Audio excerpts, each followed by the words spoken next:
Hello అండి. నమస్తే. Welcome to వంటల హరివిల్లు.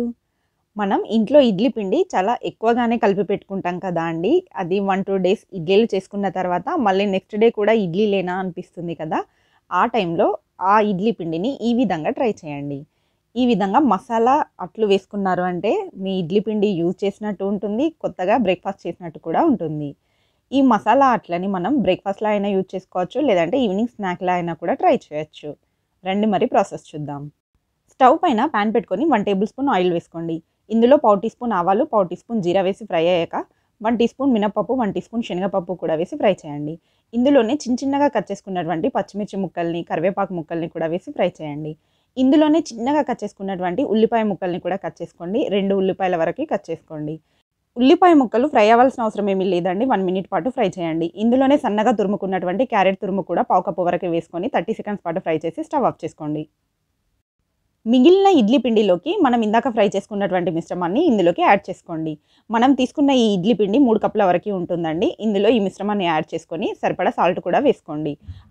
ఇందులోనే సన్నగా తరుక్కున్నటువంటి కొత్తిమీర తురుము కూడా వేసుకొని ఈ మిశ్రమాన్ని ఒకసారి చక్కగా మిక్స్ చేసుకోండి. మీరు ఈ టైంలోనే కారం కూడా వేసుకోవచ్చు. కారం వేసుకున్నట్లయితే ఈ అట్లని డైరెక్ట్‌గా తినొచ్చండి. ఎలాంటి చట్నీ కూడా అవసరం లేదు. నేనిక్కడ కారం వేయట్లేదండి. ఎందుకంటే నేను చట్నీ చేసి పెట్టుకున్నాను. అందుకని కారం వేయట్లేదు. ఈ మిశ్రమం మొత్తం పిండితో చక్కగా మిక్స్ అయ్యేలాగా కలిపి పెట్టుకోండి.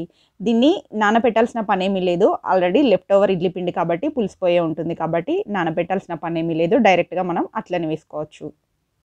స్టవ్ పైన పాన్ పెట్టుకొని 1 టీ స్పూన్ వరకు ఆయిల్ అప్లై చేసుకొని ఈ మిశ్రమాన్ని ఒక గరిటె వరకు వేసుకొని ఈ విధంగా గరిటెతోనే స్ప్రెడ్ చేయండి. కాస్త లావుగానే స్ప్రెడ్ చేయండి. దోస కంటే కాస్త లావుగా ఉంటే సరిపోతుంది. ఈ విధంగా అట్టు వేసుకొని పైన మూత పెట్టేసి కింద ఫ్రై అయ్యే వరకు వెయిట్ చేయండి.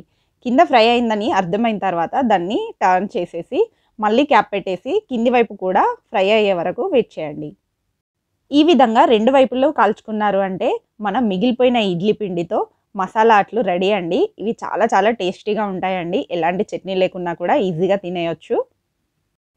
దీనిని మీరు స్నాక్ టైమ్‌లో ట్రై చేశారు అంటే టమాటో కెచప్‌తో సర్వ్ చేసుకోవచ్చు. లేదు బ్రేక్‌ఫాస్ట్ టైమ్‌లో ట్రై చేశారు అంటే పల్లి చట్నీ, టమాటో చట్నీ లేదంటే ఇంట్లో నిల్వ పచ్చళ్ళు ఉంటాయి కదా! వాటితో అయినా కూడా సర్వ్ చేసుకోవచ్చు. చాలా చాలా బావుంటాయి.